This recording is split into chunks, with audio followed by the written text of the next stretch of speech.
I just want to be in my daughter's life, but my ex is using her to hurt me and won't let me near. Hello Reddit I plus here. I didn't know you could miss someone you've never really had. But I miss my daughter every second of every day. Her name is Lily. She turns 6 next week. She likes dinosaurs and strawberry Pop-Tarts. She's allergic to cats but loves them anyway. I know these things not because I was there, but because I ask around. Quietly. Through my mother who follows my ex on Facebook, or the one time I ran into Lily's teacher at the grocery store and lied, said I was an uncle, just to hear something, anything about her. I haven't hugged my daughter in over 2 years. You might be wondering what kind of man I am that I can't see my own kid. Maybe I messed up. Maybe I was violent. Maybe I disappeared and now I'm crawling back. But none of those things are true. I was there, every day. From the moment she was born and wrapped her tiny fingers around mine, I was there. My ex-wife Mara and I didn't start off as enemies. Hell, we were college sweethearts. She was artistic, opinionated, magnetic. I was the boring one, the stable guy who brought her flowers and opened car doors. We were good. Until we weren't. Parenthood changed us. Or maybe it just revealed the cracks we kept ignoring. She wanted freedom and adventure, and I wanted predictability, stability. The fight started over things like sleep training and ended in shouting matches about being suffocated. By the time Lily was 3, we were sleeping in separate rooms. We agreed on a peaceful divorce. For her sake. Mara even said we could do joint custody. And for a while, we did. Weekends were mine. We'd go to the park, eat pancakes, watch Moana so many times I knew all the words. I lived for those weekends. Then Mara met someone new. That was the beginning of the end for me. He was a tech entrepreneur. Expensive suits, glossy teeth, some bullshit about mindfulness and cryptocurrency. The kind of guy who'd never have to check his bank account before filling the gas tank. One Sunday Mara didn't show. No call, no message. I waited at the park for 3 hours holding Lily's stuffed dinosaur and 2 cold hot chocolates. I called her. No answer. Texted. Nothing. Monday came. Tuesday. Silence. When she finally responded, it was a 3-sentence email. I've decided it's best for Lily if we reduce your involvement. She needs stability. I'll reach out when I think it's appropriate. And just like that, I was erased. I filed with the court. Fought for visitation. She lied. Said I was unstable, emotionally manipulative, brought up an argument from 2 years ago, twisted it into something dark. Her new husband offered to adopt Lily, said I should do the right thing and step aside. The judge gave her temporary full custody until the hearing. That hearing kept getting pushed back. COVID, scheduling conflicts, Mara's health issues. For over a year, every door I knocked on slammed shut. So I started doing the only thing I could. Every Sunday, I drive to her neighborhood. Not to stalk, just to be close. I park down the street, near the old fence by the playground. I bring Lily a book or a toy every week and leave it there. Sometimes I sit for hours, hoping she'll ride her scooter by. Most of the time she doesn't, but once. Once she did. It was last fall. Leaves everywhere. The air sharp. I was sitting on the bench by the fence, pretending to read. She came around the corner with her stepdad and their dog. I froze. My heart hammered so hard it hurt. She saw me. Her little face lit up, just for a second. "Daddy!" she called out and took a step toward me. Her stepdad's hand clamped on her shoulder like a vice. He said something I couldn't hear, but her smile dropped. She looked confused, like she'd done something wrong. I didn't move, didn't wave, didn't speak. Because if I'd dared to cross that invisible line, they'd say I was violating the order, harassing, dangerous. So I just sat there. I watched her walk away. I went home and cried until I threw up. I have hundreds of drawings she made me, crumpled napkins from restaurants we used to go to, hair ties, half-broken plastic rings.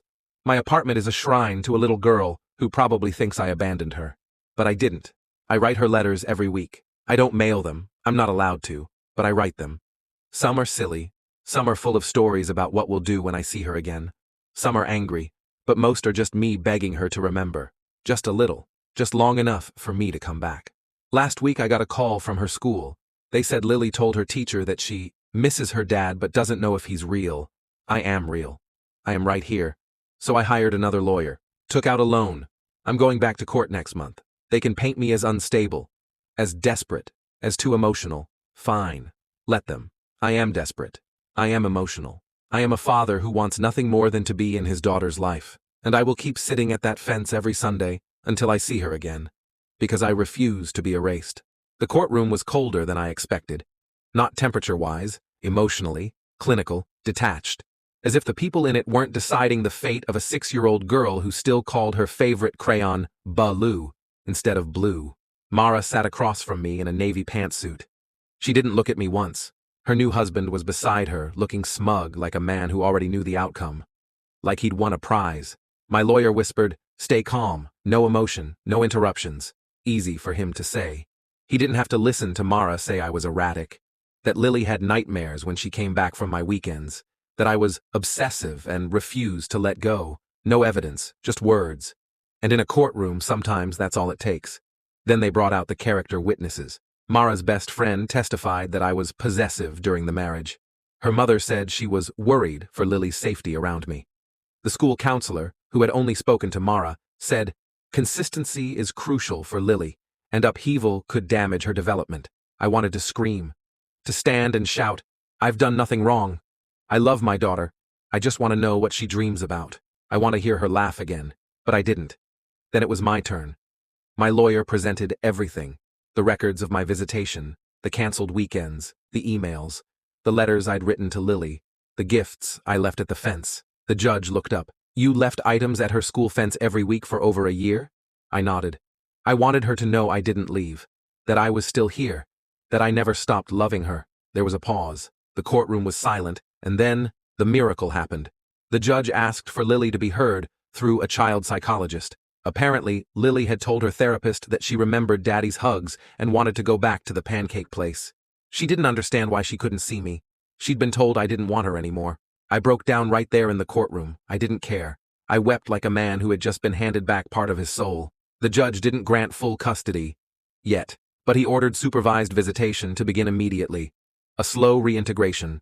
A cautious hope. We met at a neutral facility, child-friendly, full of beanbags and pastel walls. I showed up an hour early.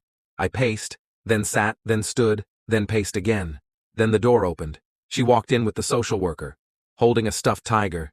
She looked taller, her hair longer, but her eyes, the same big, curious eyes I used to stare into while feeding her applesauce, those were unchanged. "Hi," I said, voice shaking. She stared at me. The social worker knelt. "Lily, do you know who this is?" She nodded slowly. "My daddy." I dropped to my knees and opened my arms without even thinking. She ran into them. I held her. I don't know how long. Long enough that I forgot how broken I'd been. Her tiny arms wrapped around my neck, and I swear the universe stitched a few of my pieces back together. We played with puzzles. She told me she liked first grade. She said she missed me when the stars came out. Before she left, she whispered, "Can you come next Sunday? I'll be here every Sunday," I promised. Healing is slow, but it's possible. It's been 9 months since that first visit. We're now at 50-50 custody. She spends every other week with me. My apartment has turned into a chaotic explosion of glitter, stickers, and Barbie shoes. I step on Legos in the middle of the night and don't even curse anymore. Okay, not out loud. Mara still glares at me at exchanges. Her husband never speaks, but I don't care. I'm not fighting them anymore. I'm fighting for her, Lily, my daughter. She asks me to tell her bedtime stories now. Stories about a tiger who lost her way and found her daddy at a fence. She doesn't know it's about us. Not yet. But one day, I'll tell her everything. And when I do, I'll hand her all the letters I wrote. The ones I never got to send. The ones that kept me going when I didn't know if I'd ever see her again. And she'll know I never stopped loving her. Not for 1 second.